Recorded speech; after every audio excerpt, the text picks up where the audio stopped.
We're going to get started. Thank you everyone for joining us today for our webinar on digital fundraising during COVID-19. My name is Samantha Blake and I'm the program manager with the Women Legislators Lobby. And Jennifer Plummer is the WIL director, and she's just going to give a brief overview of our program, our history, and what we're doing here today. Jennifer? Thank you, Sam. Welcome, everyone. Thank you so much for joining us today. If this is your first time with WIL, thank you for being here with us. If this is your second, third, fourth, 10th time with WIL, welcome back. We're so happy to have our speakers here today with us to talk about digital fundraising. And we hope that you all get a lot out of it because we want to make sure that we're providing programming that is helpful to you all. For those of us joining us for the first time, what is Women's Action for New Directions? Well, it's an organization that builds women's political power with a focus on advocating for security and peace with justice. Essentially, our focus is centralizing women's voices in the area of national security and defense spending. Women Legislators Lobby is a national nonpartisan program, which is a part of Women's Action for New Directions, where we convene women state legislators to have them work together to influence the federal budget and budget priorities, while also focusing on developing skills that help to augment their presence in the legislature. Next slide. And so today we are joined by two really great people who are going to talk us through digital fundraising in time of COVID. We'll have Hal Irish, who is Associate Director of Advertising at Authentic Campaigns, go through a really great presentation on how to fundraise. And then we'll be followed up with remarks from Wisconsin State Rep Melissa Sargent, who is fresh off of her win for her primary. So I'll hand it off to Hal to start. Great. Thanks for the intro. Super excited to run through this deck with you guys. Some of it gets into the more technical, but yeah, very excited to run through it. So we can go ahead and get started, Sam. Cool. So just a little bit of background. First and foremost, as the political landscape is shifting, it's more important than ever that campaigns focus on building small dollar digital fundraising lists. Small dollar fundraising lists nowadays are largely built online. And when you bring on these supporters and you give them a chance to become engaged action takers and people who are going to donate over the lifetime of their campaign, you can reach a lot of your internal and external fundraising goals without relying on large dollar and PAC money, which becomes more and more important over the years. So you can go to the next slide, Sam. Just wanted to run through what we're going to cover today. So I want to cover the principles of digital fundraising, some of the tools that are most accessible and important to setting up a good digital fundraising option, writing a fundraising appeal across any singular channel. And then I want to get into some of the places that you're actually going to do digital fundraising. So your organic social channels where you're posting on social media, on places like Facebook and Twitter, your email fundraising program, which for a lot of candidates and organizations can be the meat of their digital fundraising program. Direct response advertising, which I know can be a little bit of a further out, like a last minute or a later on decision for campaigns investing in advertising. So I want to talk about how we get started there. And then a little bit about online ethics and fundraising, just as we, again, continue to move to an online landscape and ask people for their financial investment in our movements. We want to be ethical about those things. So we can head to the next slide.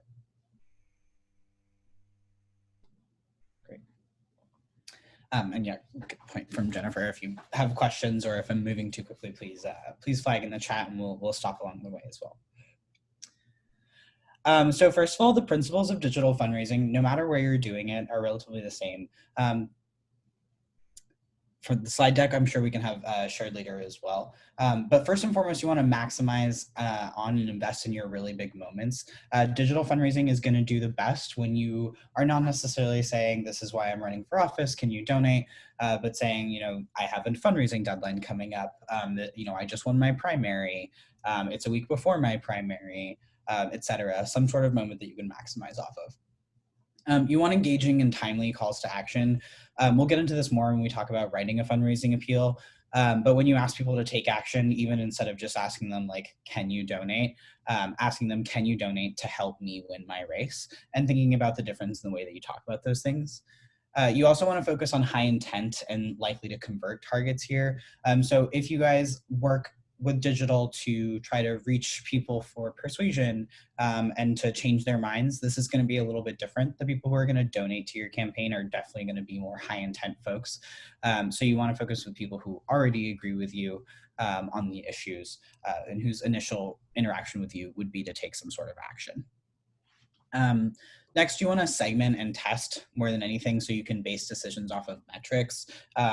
Again, I don't think that you want to get too far into the weeds where you're looking at too many metrics, but you want to decide in advance a sort of measure for success with digital channels and watch how it changes over time. And the last is that you want to put authenticity over everything. There are best practices that we're going to talk about today that are really important and should be practiced as much as possible. But I do want to say that if there's a moment where it is inauthentic to your organization's voice or your campaign's voice, you should throw it all out the window and prioritize that. You can go to the next slide. Cool. Key tools. So we'll jump into some of that. Go ahead, Sam. So first and foremost, ActBlue, and I did just include as well WinRed, which is the GOP version of ActBlue, the conservative ActBlue is relatively new. These are both, at least ActBlue is a tool that any Democratic campaign can take advantage of for free. I believe that can include some independent folks as well, though I don't know their perimeters around how that works. But it'll allow campaigns and organizations to create fundraising pages and bring in donors with really easy to use templates. They handle the credit card fees, et cetera. People get the opportunity to donate to ActBlue when they're donating to you and leave a tip, as they call it. But overall, these are free tools that allow you to actually host, strong, pretty well-hosted fundraising pages that that doesn't cost a ton of money. Go to the next slide. Cool. CRM. This is where you're going to host your supporter information over time.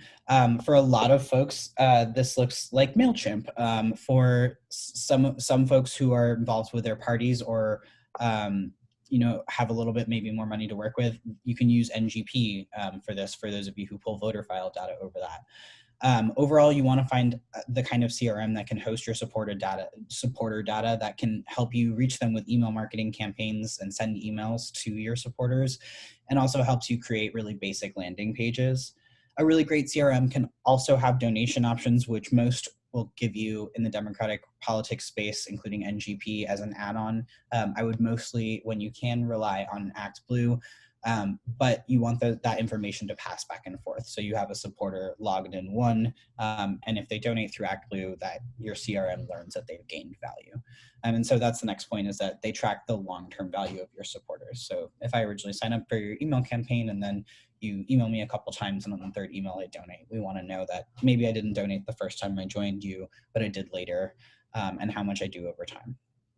The most common, let's go back for 1 sec, Sam, sorry. Most common in the digital space would be NGP. I do want to highlight that there's a really great alternative right now that's become more and more frequent. It's called Action Network. The Action, there, and not to be confused with, unfortunately, Action Kit, another option, which is really great if you have an advanced data team. But Action Network is also a very low cost, nonprofit owned alternative. I believe their costs are around like $1 every 1,000 names or something like that a month. So they do not have as much capability in terms of tracking long-term value of supporters, but it is a really great alternative and a low cost alternative. So we can go ahead now. So Sam, sorry about that. Great.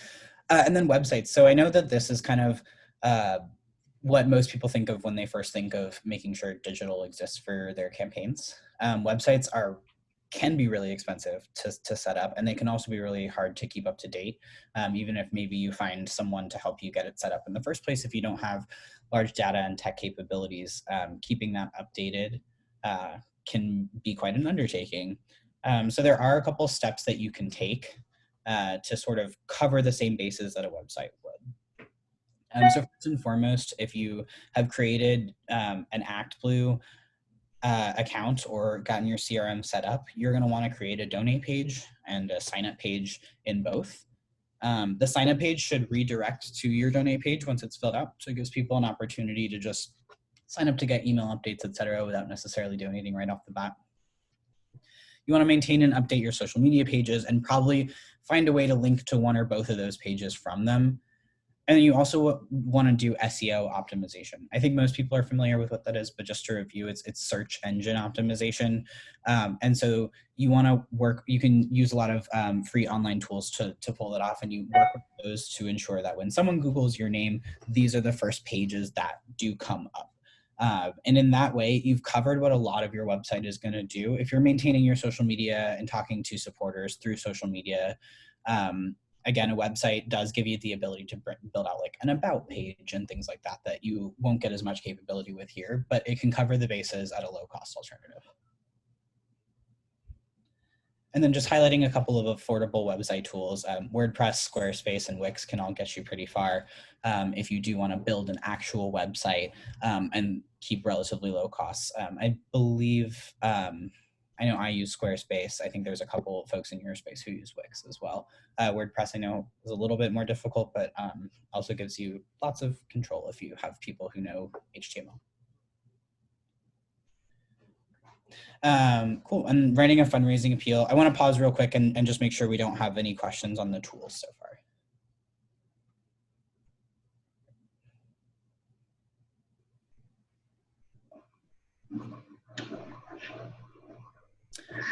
Sorry, I was having trouble with my video. I just wanted to provide a reminder, or at least mention this the first time since I didn't at the beginning. We will be taking questions in the chat box. So if you do have any, please put them in there, and we'll make sure to bring them up to the panelists, or if there are questions that we can answer, we'll do that as well. Cool. Hearing nothing so far, we'll go on to writing a fundraising appeal. So you want to raise money online. I think there's a couple things to ask yourself when you first are thinking, like, is this a moment to raise money off of? And the first and foremost is, what kind of action am I asking my supporters to take? Because the reality is, whether it's donate or sign up or whatever that you're trying to ultimately gain donors and supporters for, I think if the moment doesn't beget an action, it can be difficult. Similarly, you want to ask if your message is timely. So if, again, because you're dealing with local races, et cetera, there'll be less maybe like national news moments. But if there is a national news moment overshadowing everything everywhere, it may not be the most timely time to do that. Next, you want to talk about your key goal or data point. We talked about this a little bit earlier, but again, before you start something, it's good to try to set some sort of threshold. If you're maybe first kicking off a digital campaign, or you're first sending your fundraising email and you have no idea what to expect, that's fine. But after the first 3 or 4, it might be worth it to kind of get some averages to look at what did or didn't help, even whether it was time of day, et cetera. You want to think about what kind of supporter info you want to gather. So this goes back to your goal, but if your goal is to say like acquire a bunch of phone numbers so you could follow up over text, then you want to think about that in advance and make sure your landing page has that. If your goal is just to send people some emails, you want to make sure that you're actually asking for the least amount of information and maybe only requiring someone's email. The way I go about it for the most part is to ask for first name, email, and zip code, with only email and zip code required. That way you know where someone lives, what district or whatever they fall into, just most of the time by their zip code, and you have an email to contact them with. And the last you want to think about, again, is the landing page experience. So if you're asking someone to take an action, you want basically their first click after wherever they're clicking to take that action to take them where they can. So you don't necessarily want to say like sign up and drive directly just to your website where there is an opportunity through another click to sign up. You want to drive directly to that sign up page. A theory of change is really key when you're writing a fundraising appeal. You want to present, this is kind of an old school idea around email fundraising, but presenting a reader with a crisis tunity. So it's a real world opportunity, a real world problem that has a compelling opportunity to do something that makes a difference. So I think a great example of this is like if a bill were to pass in the House and you're wanting to write a fundraising appeal about it passing in the Senate, you have this moment where you are able to say like, help us keep the momentum and push this through. Chip in so we can keep the momentum, et cetera. And it feels a little bit less like chip in because we've had a success. So that's a sort of cause and effect sequence that has a problem and clearly dictates something the reader can tangibly do to create a resolution to that problem. It's also when your readers are the most likely to actually be engaged. Go. So organic social, I did just want to touch on this really quickly. It is not as much my background, but we can go to the next slide, Sam. Organic social, I want to be clear, you can raise money on organic social. I think it is tempting to think that tweeting enough donate links can really get you there though. Outside of big moments, I don't think it is writ large going to be where you're building an online fundraising operation. Again, your email fundraising is probably the easiest and most accessible way to build a strong online fundraising operation. If you are, again, having a moment, if you just want a primary, et cetera, then you should definitely do that. But use your social media as a way to engage with your supporters more than anything and post engaging content. It's not necessarily a huge driver in terms of just posting, or tweeting of small dollar online fundraising programs at large scale. Email fundraising. I wanted to give you guys a meme there, but we'll get through some big picture tips here. So first and foremost, just a 3,000 foot view, email fundraising programs are a really great way to give people a way to feel like they're involved in your campaign. When you have built a strong supporter email list, you shouldn't just contact them with fundraising, and you should also make sure that you're talking to the right people with the right asks. And we'll get to that a little bit more. First and foremost, you should switch up who's sending your emails. So, an example, if Stacey Abrams is sending an email to her list, sometimes it might come from Stacey Abrams to you. Sometimes it might come from Team Abrams. Sometimes it might come from Fair Fight. And people can form different relationships with different senders. For campaigns, this can look like tailoring your sender to the ask. Asking supporters to volunteer, you can send from the field director. If you're asking someone to take an action, like share something on their social media, a comms director could maybe be the right voice to put that in. When you sort of work on these voices over time, I think they can really build a long-term presence. An example of this is maybe like the DNC's text program. For a long time, if you were on that list, you would get every single text from Clark from the DNC. And it was sort of silly, but it felt very personal. At times, also consider a send from the organization itself to just give your list a relaxation, and also it's a genuine way to contact them as well. Subject lines you want to keep short and personalized, making them actionable. And again, we'll get into this more in the ethics part, but we don't want to use misleading or scary language. Cool. Up next, we want to, again, use personalization to break down walls with supporters. So instead of can we count on you, can we count on you, Alex? And if you're, again, talking to someone who has maybe given $50 before, it doesn't necessarily make sense to ask them for $3. Similarly, if you're asking someone for who's given $3 before for 100, that doesn't make a ton of sense. So you want to make sure you're segmenting and contacting people in the right way. So data on previous actions is super helpful. If you have a list of previous donors, it might help to use language like, I know you've donated before, can we count on you to step up again? Or if people have volunteered in the past and you're asking them for that, like having you as one of our top volunteers.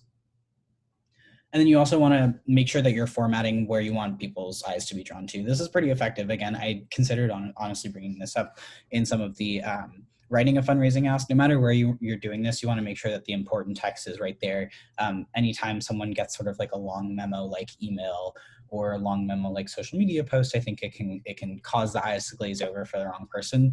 So you want to make sure that bolded text is the most important text, your theory of change, et cetera. You want to make sure there are buttons that have clear asks on them, and use italicized sentences, et cetera, bulleted lists when you need to, just sort of keep it short and to the point and make sure that there's variety. Go to the next one. So the best emails are all three of these things: timely, scannable, and personalized. So the timely emails that are tied to real world moments are really effective. So I wanted to give an example here of Fair Fight's email that they sent after the Democratic debate in Georgia. So during the time that the Democratic debate was going on in Georgia, over 300,000 voters were being purged from the Georgia state voter rolls. And so before that time, the issue of the right to vote and access to the ballot had not come up during the debates. And we use that moment to sort of capitalize on the fact that, as we're hosting this major event to determine the future of our presidency in Georgia, Georgians right here are having their right to vote put at risk. So I think that's a great time to tie a real world moment back to your work. The next is scannable. So that goes back to sort of bolding and choosing the right text. But again, an old school email practice is to go for an F shape, so that people sort of feel like blocks of text are broken up with buttons, with graphics, etc.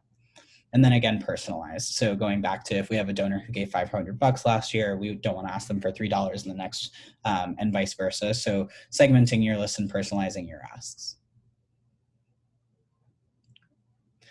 So we'll run through just the anatomy of what an email looks like. There are sort of three sections, kind of like a newspaper.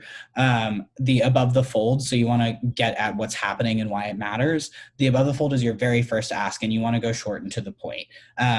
That's where writers can include that crisis tunity in your theory of change. And ideally, when you're testing an email, you should look at it on mobile, in particular, where most people are opening their emails, and make sure that the first thing within the first scroll or two, you can see a donate button. The next is the below the fold, the bigger picture. This is where, if you have a really long thing to say about the issue, if you have a candidate who has a very unique voice, who has something very unique to say to this moment, you can include all of that, and you can deepen the relationship. The people that are reading past your initial paragraph and donate buttons are the people who care about that. And so it should be there, just not the first thing people see.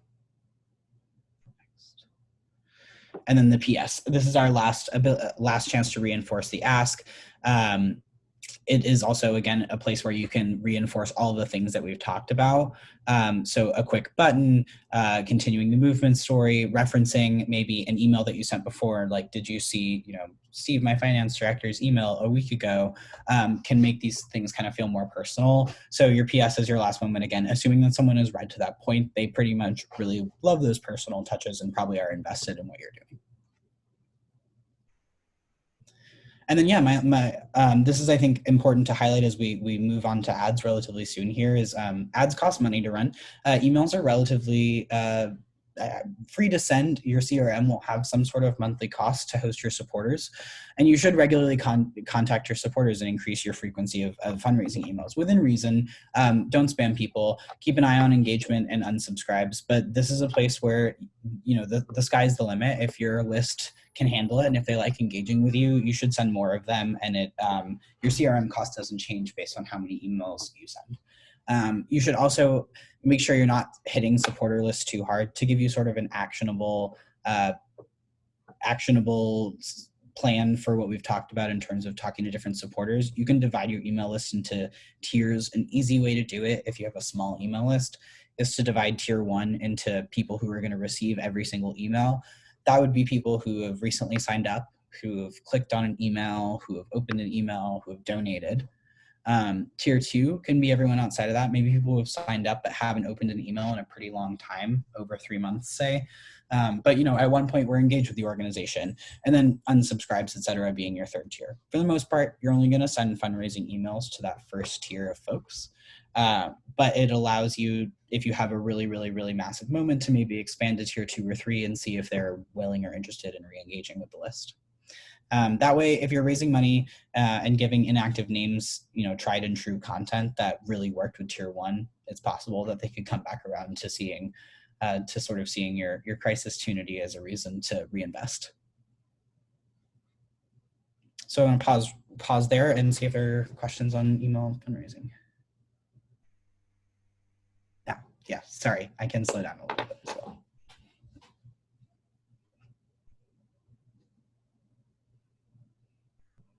Yeah, let's, Sam, if we could go back to the slide that sort of shows the timely, one more, 2 more maybe. There we go. Yeah, so timely emails are really important. Again, the scannable part, just to go back to the F, you want to continue to sort of bold and include graphics and break up your blocks of text with graphics, bolded things, buttons, etc., so that it's a little bit more scannable.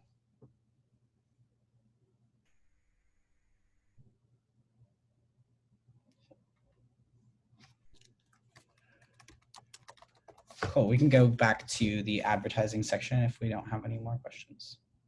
Oh, let's pause real quick. When someone unsubscribes, I'm going to just read this question out loud. When someone unsubscribes, we keep them on the tier 3 list. It seems counterintuitive. Am I understanding this correctly? So when someone unsubscribes, this is a good question. The tier 3 list, it depends on how you query it. If you want to remove unsubscribes, etc. When someone unsubscribes, you'd have to ask your CRM, honestly, the ethics of sending them an email and whether you can. You will still retain their data. No CRM wipes it from your system, but it might be that it's an issue to reach out to them. So I might have misspoken there. Your tier 3 will mostly be people who haven't engaged in a substantially long time. So tier 1 will be people who opened and clicked and engaged in the last 3 months. Tier 2 can maybe be like the last year or so, excluding that 3-month period. And then your tier 3, kind of everything outside of that.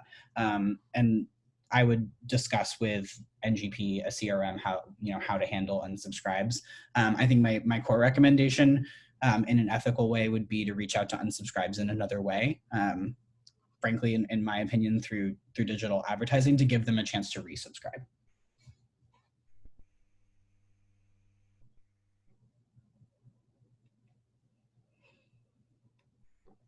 We can keep going there. Great. So I want to give a 3,000 foot view about what direct response ads are. I call them DR ads for short. Direct response ads have a primary goal of getting users to take a clear action or directly respond to your ad. So you want to choose a key point of information that is very easy to measure and straightforward. The success of your DR campaigns is primarily going to be measured by how much these supporters are going to give back to you on your spend over time. So when you're looking at bringing supporters in while spending money, you're reaching them with sign-up ads, sort of like some of these ones over here. These can look like sidebar ads at the side of an article, sort of like, and forgive me, I don't know how small this is for folks everywhere else, but at this little sidebar ad with Jamie Harrison and Lindsey Graham, that shows up in an article that folks are reading. You can have sign-up ads on Facebook, the most common, and sign-up ads on YouTube, as well as search ads, so that when people are searching certain keywords, your ads come up. So the most common objectives are going to be sign up, donate, look up a polling place, download a PDF report, contact your legislator. Again, the goal of these ads is that someone clicks and they take an action. Whereas some other ads you might run could be around persuading people or increasing the awareness around your name, etc. So we got into this a little bit, but platforms, the key platforms for this will be paid social. So this used to encompass Twitter, and that's a little sad that the logo's still on there, but unfortunately you can't really run political ads on Twitter anymore. If you're an organization that works on C3 type content that is non-electoral, there is some ability to do so. But for candidates, that's not the case. But generally with paid social, you're targeting people who are likely to engage because they look like your existing supporters or because they're interested in a certain thing. So when you're setting up your ads, you can upload an email list and have the platform reach people who look like people on your email list, what it considers look like. You can also build a list of people that you think are likely to engage with your ads and search through Facebook interest. Facebook is collecting a lot of information about its users through years and years and years of us giving it photos and interests and pages that we like, etc. So you can target people who like CNN, people who like major national candidates or organizations with national cred that are, state-based, etc. The interest targeting in Facebook is expansive. You should literally search anything under the sun because it's possible it's in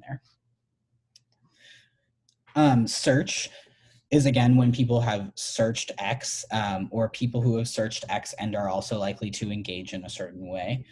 Generally, you're going to actually come up with a list of keywords and tell that to Google as a way that you want your ads to serve. So again, if I'm running ads for, I'm going to keep using Stacey Abrams since she's been my most common example. Running ads for Stacey Abrams, I'm going to be bidding so that my ads come up when people Google Stacey Abrams donate. we want to get those high propensity people to the right place. You also want to make sure you're excluding negative keywords so that people who are, Googling cruel or unkind or conservative things, or who are never going to be on the side of the issues that you work on, aren't getting your ads. YouTube and display. So YouTube has, and Google continues to sort of, which owns YouTube, continues to sort of change how you can target as a political advertiser. So this is unfortunately an ever evolving thing. But right now you are still able to run political ads on YouTube. Particularly, you can target people who are watching a video on a certain person's channel, or watching videos from their channel, subscribe to them, etc. People who have searched X on YouTube.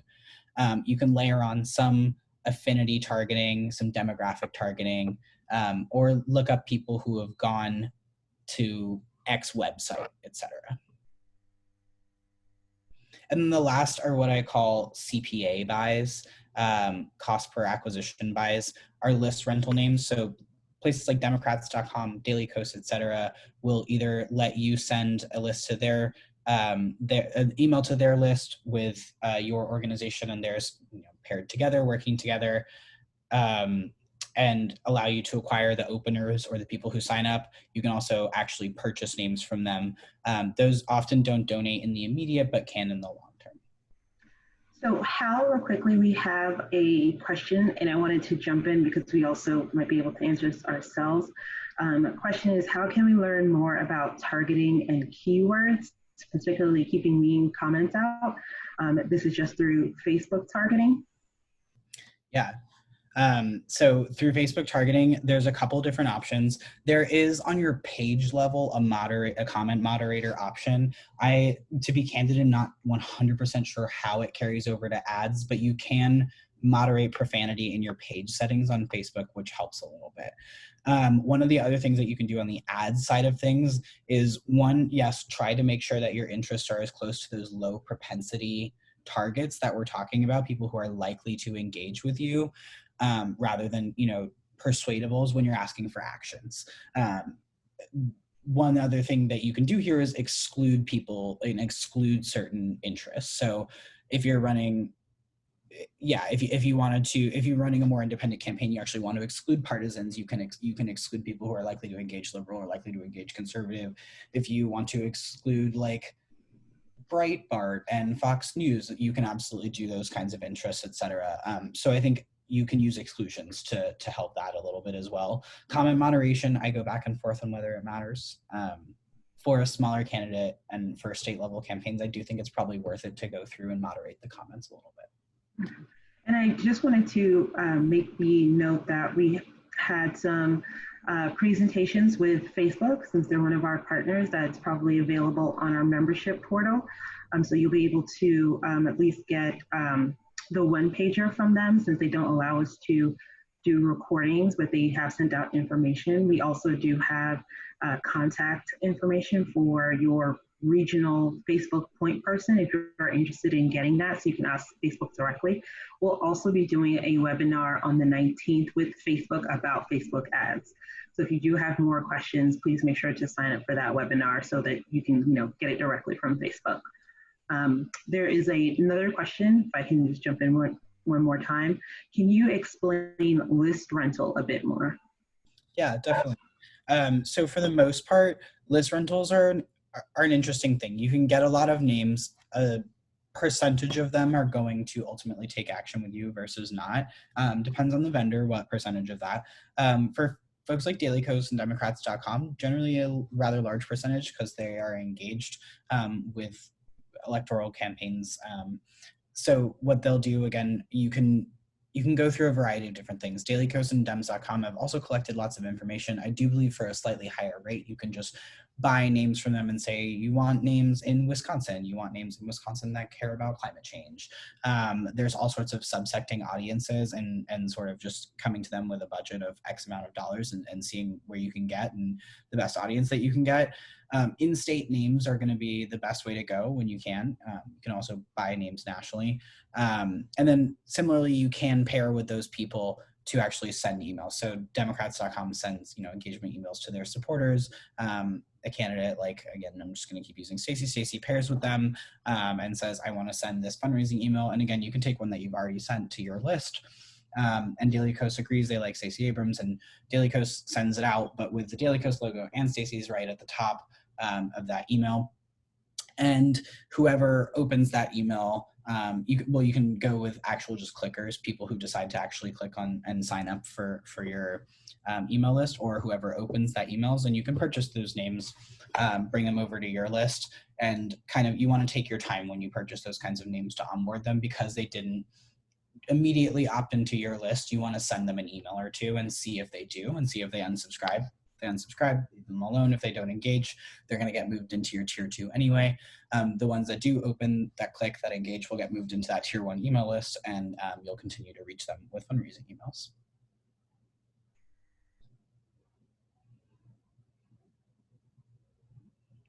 Yeah, best tips for onboarding new emails. I would not build out a super long onboarding program for your email list, just because of the basic things that we're talking about. You raise the best money when you have a core moment. So if you've built a week-long onboarding program for your new to list folks, when someone signs up, it often means that they won't get the email that you won your primary that day, etc.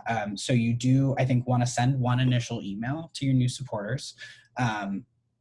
Just a hello or a thank you. It is up to you whether you want that to be a sign up or a donate. I would recommend maybe tell us what issues matter to you most, in a simple sign up form with a couple poll questions that if they fill out once they open the email and click, they'll be redirected to be given a chance to donate. But just a first initial engagement email, and then I would rotate them honestly into your regular program and email them the way that you do others.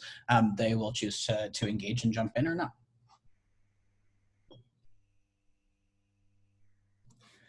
Excuse me. Cool. All right. No problem. Cool. So we'll talk a little bit about non-traditional social. This again is an ever-evolving thing as people's political advertising policies change. Google and Facebook have very much always been the kind of 800-pound gorillas in the room of direct response digital ad tools.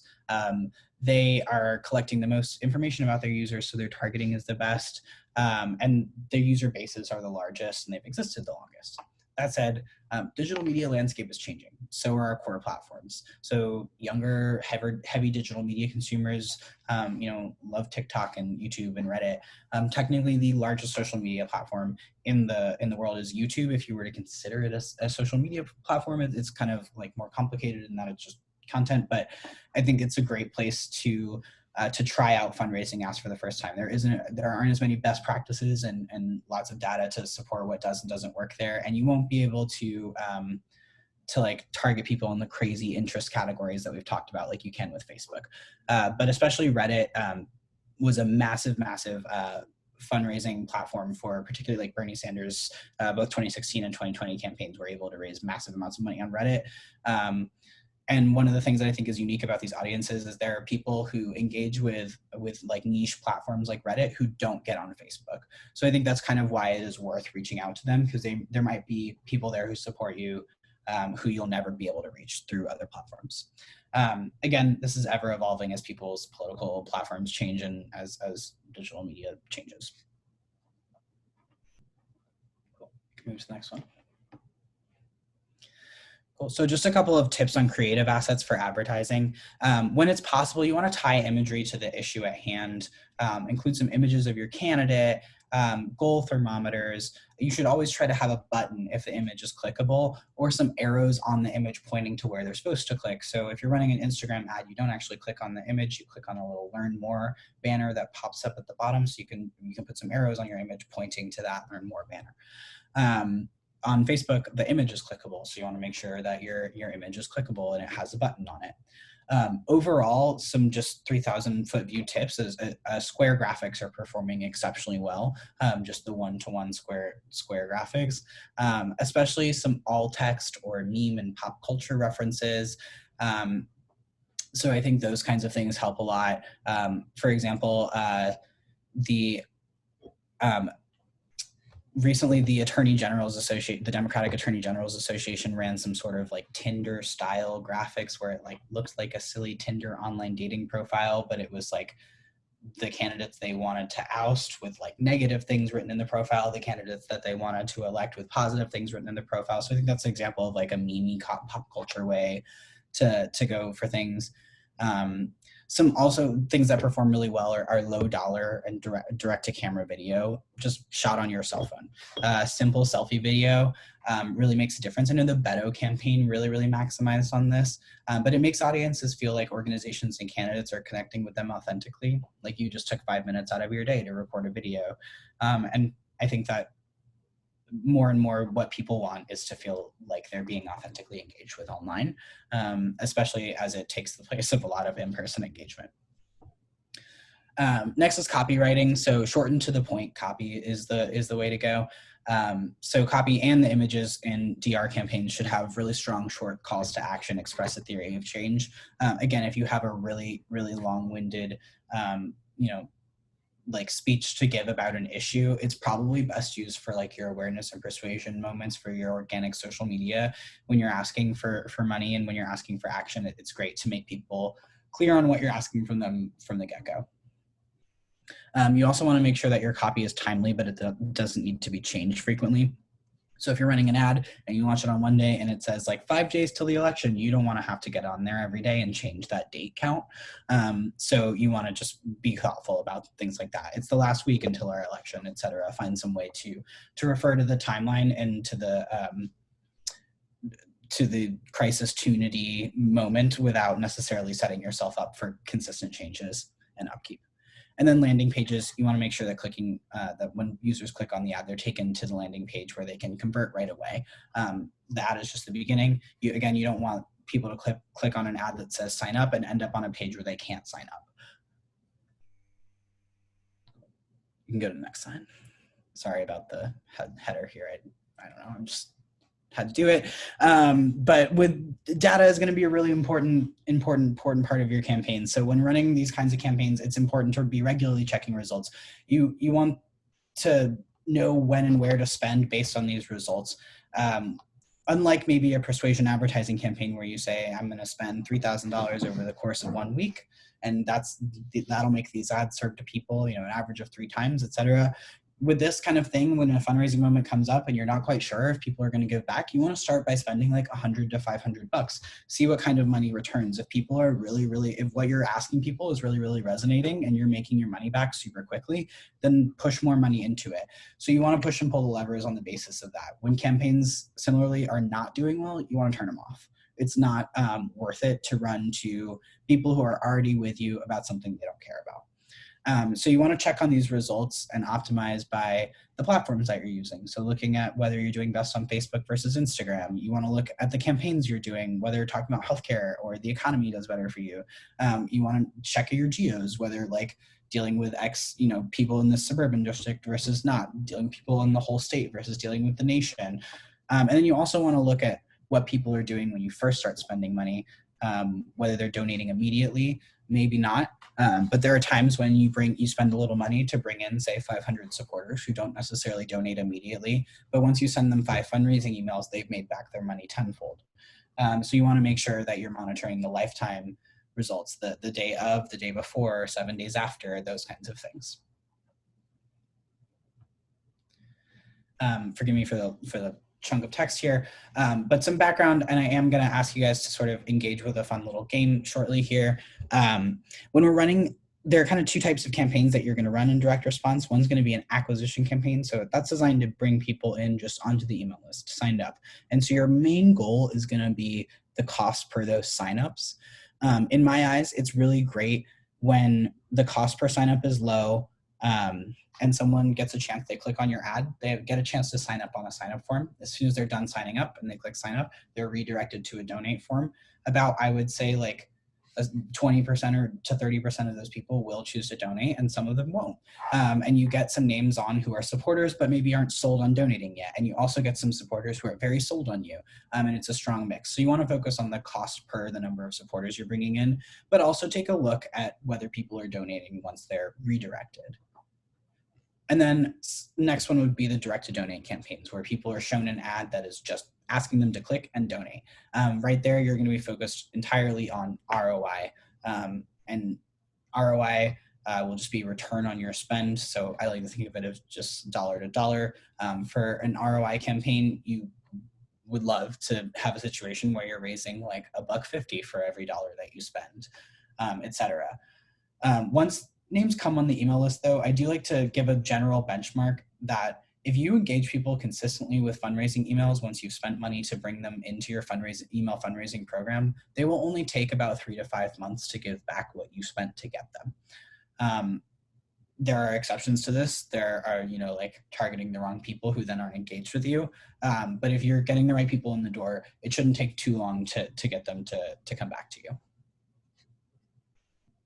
So I want to pause real quick for questions before we start our game on advertising so far. This is sort of our like most technical, maybe least accessible part of the training. And I do want to remind everyone, if you do have questions, you can put them up in the chat and we'll make sure that Hal answers them.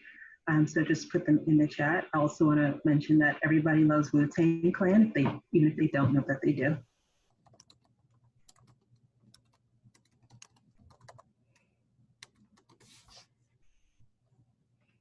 Cool. Well, let's play a little game because that'll, I think, help get it moving. So we're going to just play the which ad wins game. So between these 3 ads, we're going to talk about what it takes for them to be successful and then choose which one has won.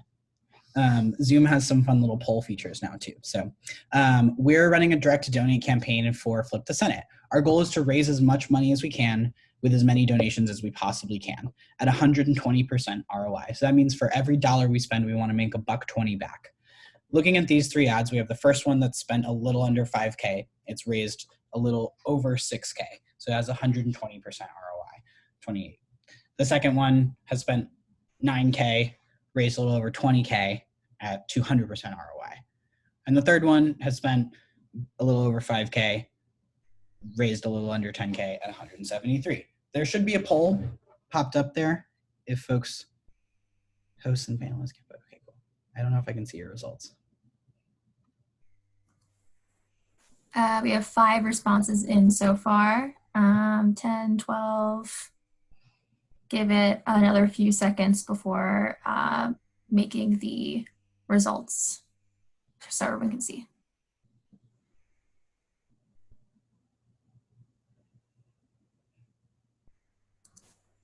All right, closing the poll now. Sharing results. All right, cool. We can go to the next slide, Sam. Okay, so let me. Cool. Yeah, so you guys are correct. It is ad number 2.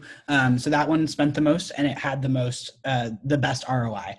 So it was able, it actually spent a little less, but it had we went a little too far, Sam, I think. My bad. Maybe not.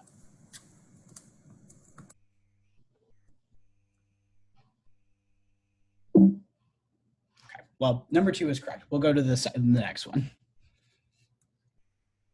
Cool. We're doing an acquisition campaign for Elizabeth Warren, and our goal is to bring in as many new names as possible at under $3 a piece with a 30% immediate ROI. So our goal is to get as many folks to sign up on the list for less than $3 per sign up. And we also would love it if we made 30 cents back on every dollar that we spent. So if you take a look at the slide, you can see each ad and the stats on it. And Sam, you can go ahead and start the poll whenever you're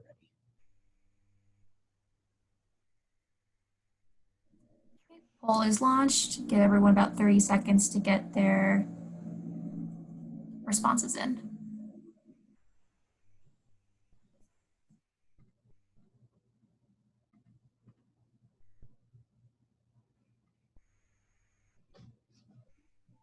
And I was just going to ask Hal if you could just repeat the instructions again. So we have a question in the chat. I want to make sure that everyone knows what you're asking of them.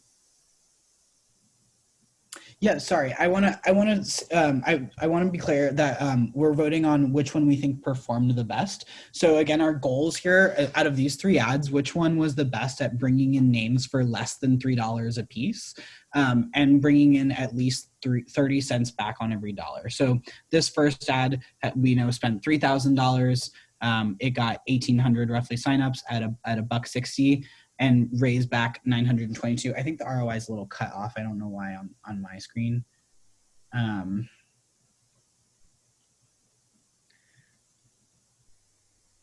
So we have a 30% there. And then the next one has spent $1,000, signed up 371 people. We're roughly at $2.70 per sign up with 5 donors and $143 raised. The third one's got 3,000. Yep. So the goal is to choose right now. So you want to vote in the poll. Good to close the polling right now and share results. Cool. So majority of folks voted number 3. Let's go to the next slide, Sam. We can look at why. Great. So it's actually number 1. And the reason for that is you'll see at number 3, I don't know why it gets cut off for me. So number 1 both had the most signups at the lowest cost per acquisition, and it had a really substantially good ROI. The third one had a really great cost per sign up as well, but the ROI was a little bit rockier. Okay, let's continue.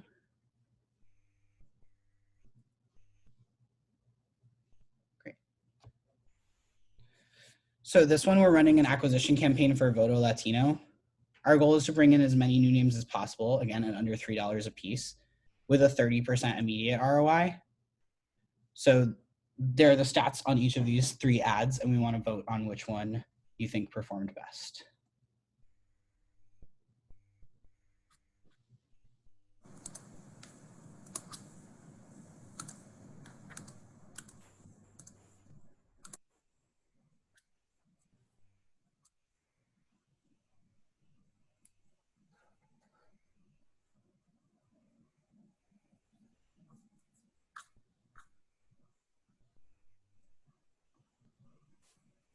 Just going to give everyone 10 more seconds.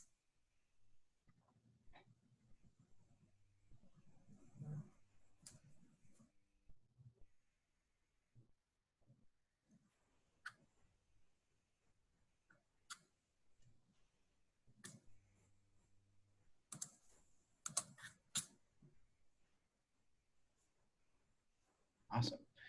Okay, let's go to the next slide, Sam, so we can look. The majority of votes, this one was more split, which it was designed to trick you, yay.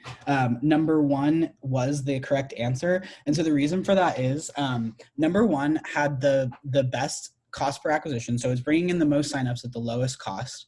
And it's bringing in a decent amount of donors and raised at a 43% ROI. As you can see, the last one actually has both a really low CPA and a great ROI. But one thing you'll notice is that there's only 1 donor for $50, and that last ad has only spent $22. So we know that even though it could be a great performer, I wouldn't say turn it off yet. It hasn't quite proven that the ROI is worth it, even though it's 219. There's kind of an outlier piece of data giving us that. So that first ad has already spent $483, has brought in 237 people onto the list at a low cost, and it's brought in 11 donors. So there's not just an outlier piece of data throwing it all off. So I want to pause there just because that one's a little bit more complicated. Does that make sense to folks? Got 1 more to go.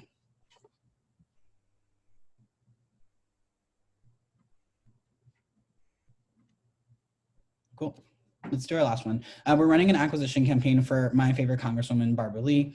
Our goal is to bring in as many new names as possible at under $3 a piece with a 30% immediate ROI. So you see our 3 graphics and you see the stats for each graphic below.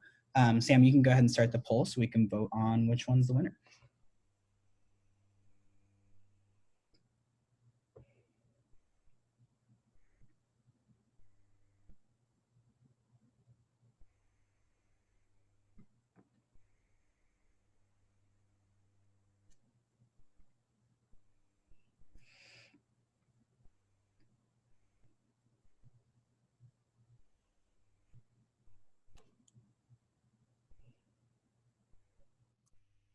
Right, just giving everyone 10 more seconds.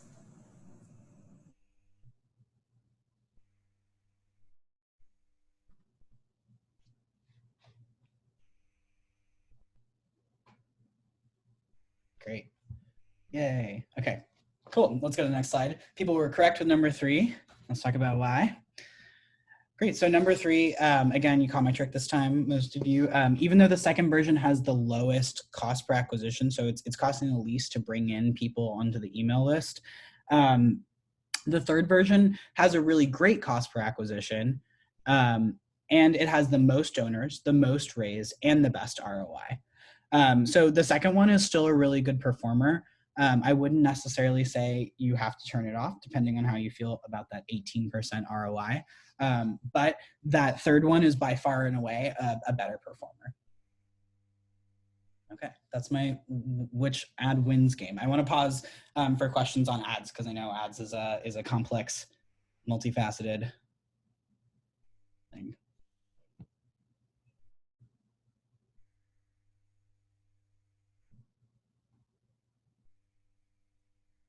Great.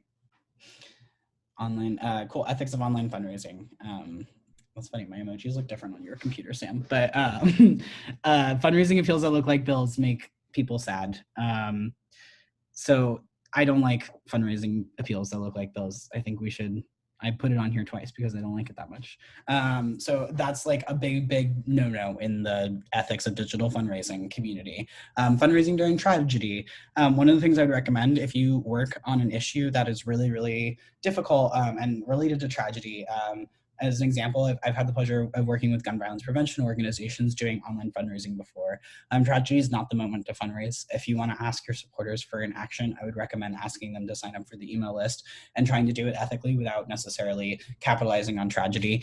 One of the ways that we found to do that with gun violence prevention organizations is that we would ask people to sign a petition to support universal background checks, not lean into any individual shooting or incidents of gun violence. We want to avoid sensationalism or fear-mongering subject lines. You got to be honest with people. This becomes a really big issue right now as we deal with attacks on the Postal Service and also vote by mail efforts. While we encourage and everyone wants to make sure people understand how dire and important attacks on the Postal Service are before election that will be held vote by mail, you don't want to fearmonger people or make them feel like vote by mail is not safe or that they can't participate, especially as we lead up to an election in which turnout will matter. Walking that line isn't easy always, but it is important. We want to make sure that people understand that they have a voice to fight back, and that should always be the center of your message. And that crisis tunity, that cause and effect, should end with an effect where supporters have an ability to change the thing that is bad. Again, fundraising has to look like bills. Don't do that. The good things that you can do: fundraising drives and deadlines. We all manufacture a little bit of urgency. There are FEC deadlines. They're silly, like we have a $5,000 fundraising goal by the end of this month. People know that they're gimmicky and silly, and they still have the choice to donate. It doesn't lying to people to manufacture some urgency and to go for fundraising drives and deadlines.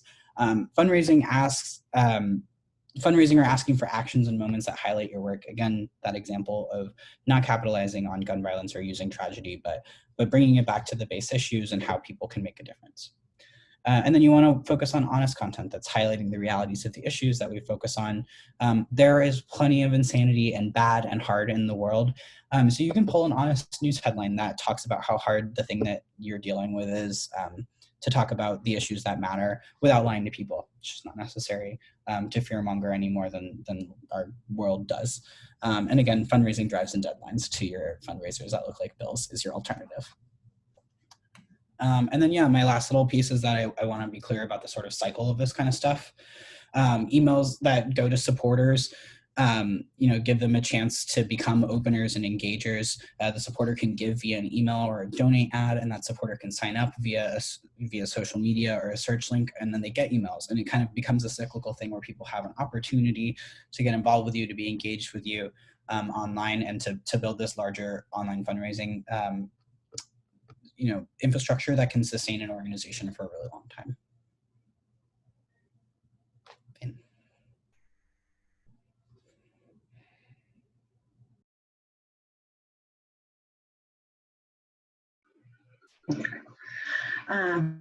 Thank you, Hal. Before we transition to Rep Sargent, I just wanted to again ask if anyone had any questions about anything that Hal had mentioned.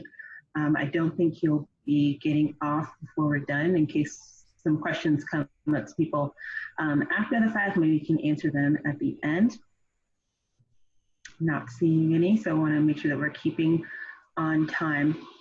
I wanted to take this time just to transition our presentation over to Rep. Sargent because we felt it was important for you all, after hearing all this information, to hear directly from one of your colleagues and listen to her talk about some of the things that she had to do while fundraising for her race. So I'd like to introduce Rep. Sargent from Wisconsin. Thank you so much for inviting me to be part of this panel. I think we all know as candidates that fundraising can be one of the least fun things that we have to do. But if you're anything like me, you're not in a position to be able to self-fund your campaign. And frankly, doing fundraising within your community is a really important way to build your team, to build your brand, and to bring people on board. So not only does it bring the finances in to support you in delivering your message, but it also provides a community for you and for your campaign. So certainly, there is no playbook for campaigning during a global pandemic or during COVID. And I had a lovely campaign plan written. I've served in the state legislature as an assembly representative here in Wisconsin for 4 terms, and announced in January that I was going to vacate that office and run for the state Senate. And that I came up with a budget and that matched my campaign plan. And then COVID hit.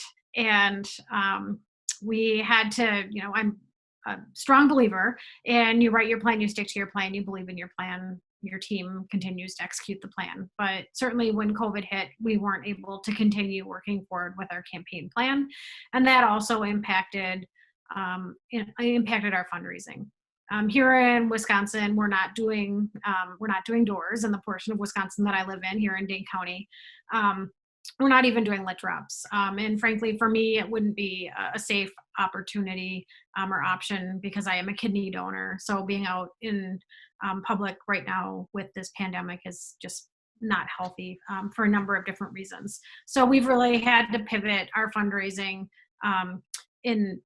into some creative and new ways. And Hal did a great job talking a lot about how to fundraise through digital and hopefully provided an opportunity for some of us to scroll some notes down to do some deeper digging and how it is that we can implement them within our campaign. And I learned a lot from him today. But fundraising isn't all about digital. And frankly, you can oftentimes get more bang for your buck with your fundraising if you have those personal contacts. Now, again, we're not in Wisconsin. A lot of times they're in taverns after work or in coffee shops during the day, someone's house if they're willing to host it. But none of that hasn't been capable. So we've had to get creative. I think that we all know our districts the best. And there are portions of my district and certain demographics in my district that I know are going to be more generous with fundraising when they receive a letter in the mail, actually in a number 10 envelope, printed out with words on 2 sides of the piece of paper and a donation envelope in there. And there are some people who are going to be more generous in donating when you send them a text message. Maybe it's just a little bit more casual and you're pointing out something that's happening in the community or that's happening with your campaign and why it is that you're looking for fundraising. But ultimately, on top of the email campaigns that we talked about and the digital media, being able to buy ad space for fundraising, the letters and the text messages, there's the good old-fashioned phone calls. And not only are the calls into your district important for fundraising, but it is also a 2-for-1 if they live in your district in being able to touch base with the folks and find out what it is that matters most, since we're not doing those doors in the same way. And I will say that oftentimes the calls over the last handful of months for me have been a little bit challenging because people are awful hungry to have contact with other people in their communities. there have been times when, even with my donors that have been on my list and been generous with me over the years, that it became really clear that this call wasn't going to be a money ask, even though that's what it started out as. And I think, again, we all need to realize that it's important to ask for money, but there are also pieces of information that we can get from folks and realize that it's just not the right time, and put that person back into your binder and make sure that you get back to them at a later date. But they are going to remember that you gave them a call, and that you listen to them, and let them share with you what it is that's going on. And maybe you've learned something from that conversation that's going to help you with policy after the election is over. A few things that we have also done within our campaign is cultivating new donors. And some of the ways that we've done that has been through creative means. Partnering up with other campaigns here in my state, and even campaigns in other states, and doing joint events, virtual events using Zoom or other technology, and then splitting the donations, or reaching out to someone in your community who is an endorser, or has a message about why it is that people should be supporting you, and having people pay in order to get the link to be able to join into that conversation. If it's a big enough topic, people are gonna, they're gonna want to be there. Here in the state of Wisconsin, I'm the lead sponsor for a piece of legislation that would legalize cannabis for recreational purposes. We haven't passed that here in our state, and I've carried that bill for a handful of terms. So we had an event where we invited an addiction specialist, we invited a social justice attorney, and we invited a pharmacist with a history background on cannabis. And it was an amazing conversation, bringing people together with different backgrounds, and lots of people wanted to be able to join into that conversation. Also, if there are people that have donated to you, and you're having an event like this on Zoom, you have the opportunity to also call those people and maybe not ask for a resolicit, not ask for another donation, but invite them to be able to join the conversation, so they see the additional bang for the buck to be part of that conversation with you. I think that creativity is really important. I'm going to be doing an event for one of the people that's running here in Wisconsin for an assembly seat, and she knits and I knit. So it's going to be kind of a knit and bitch, a knitting circle fundraiser. And hopefully there are people that have similar interests, who are interested in knitting and crocheting, that want to join in on the conversation, that maybe wouldn't normally go to a political event or a fundraiser. But, we're bringing people in with a new topic. Additionally, some of the events and some of my successful fundraisers have been fundraisers where we've split the donations. So for every I can't remember what it was, for every $50 that people donated, we bought a $5 donation, put $5 into a pool, and went out shopping and bought food for a local food bank, because people are really struggling here in Wisconsin with access to healthy food. So everyone knew they not only were they helping us, but you're reaching out to the benevolent side of people in your community. Also, taking advantage of events that are happening in your life or within your community. You can't do a birthday party right now in the same way, but maybe your partner or your kid or your campaign manager wants to send out a solicitation saying that it is your birthday, or that there's a big event coming up in your life or with the campaign, and there's more of a reason for people to be giving right then and there. Or if there has been an event in your community that surrounds an issue that you're really outspoken about, maybe bringing people to the table like I did with cannabis, and timing it in a way that matches up with that event that's coming up. And again, be creative with your surrogates. Maybe you're not able to be at an event, but your campaign manager or your partner, even your kids could be there. Or maybe there's a colleague, someone that you've worked with on an issue, and they can be there. Or bringing other people into the conversations. I think we're all zoomed out. I'm impressed there's 30 people on this call right now, and that's amazing for the middle of the day, in the middle of a week in the summer. But again, getting people to join onto these Zoom calls. If there is like a hook, there's a reason why people want to be there. Again, the knitting, or people talking about a specific issue, or maybe you're going to unveil a new policy agenda that you're going to be working on in your campaign. So ultimately, I think it's really important that we realize that, again, there's not really a playbook. Probably someone will write one after this pandemic, or maybe they're working on it right now. Hal, maybe you're working on that. And there's a lot of people out there that are doing creative fundraising, and spending time on the phones is really important. That not only helps you bring the money in, but it keeps you in contact with your voters and your supporters. Be okay with the smaller dollar amounts right now, because they do add up, and you can resolicit and, thank people, and, remind them of deadlines that are looming for your campaign, and they're more likely to give at that point in time.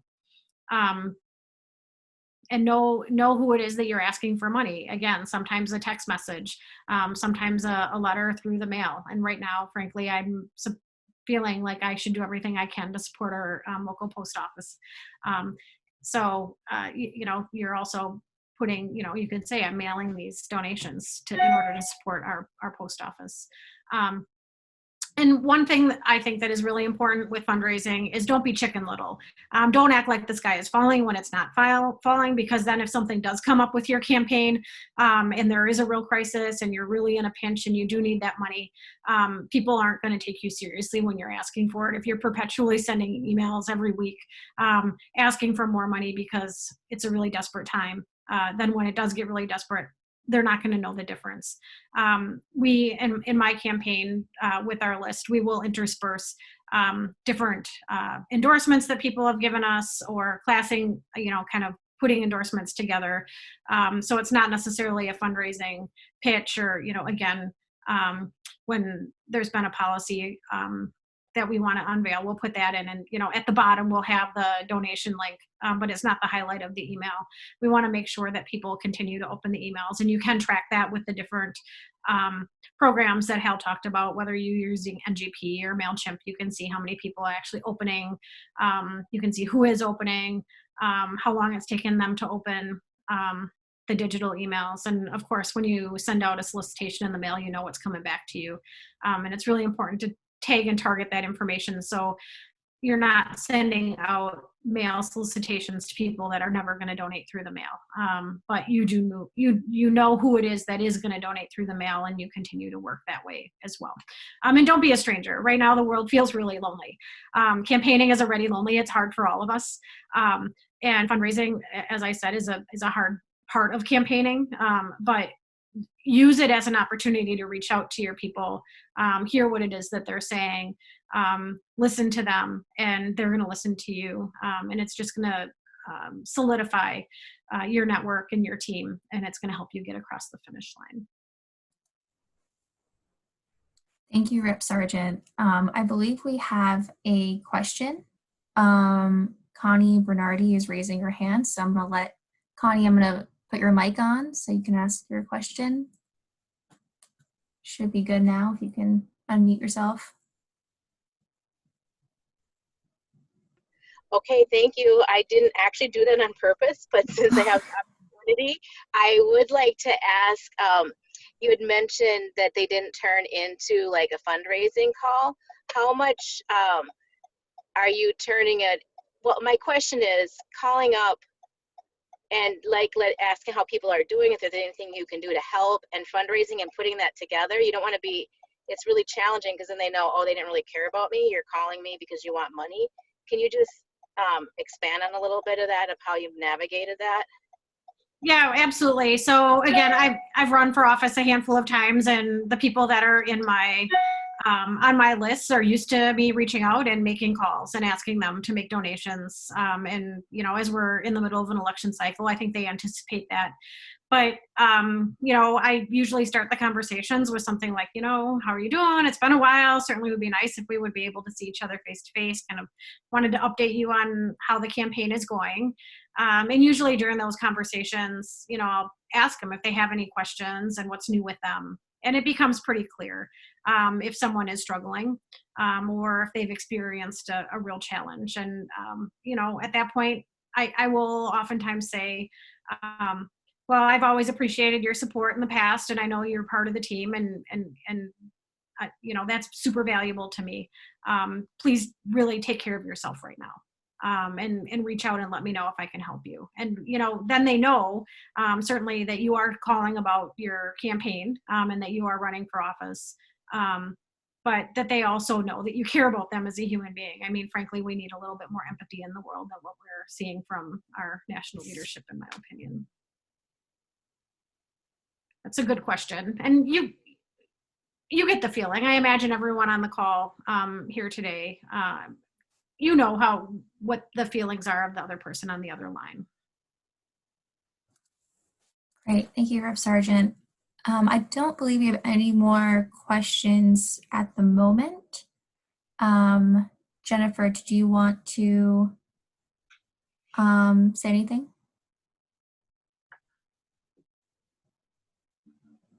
Only just wanted to thank both Hal and Rep. Sargent for being on with us today.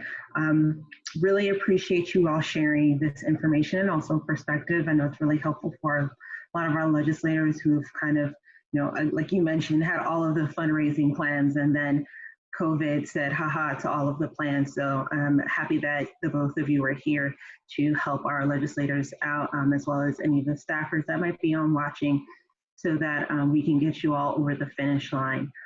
Sam is going to kind of do this follow-up, and again, I would just thank you all for joining us today.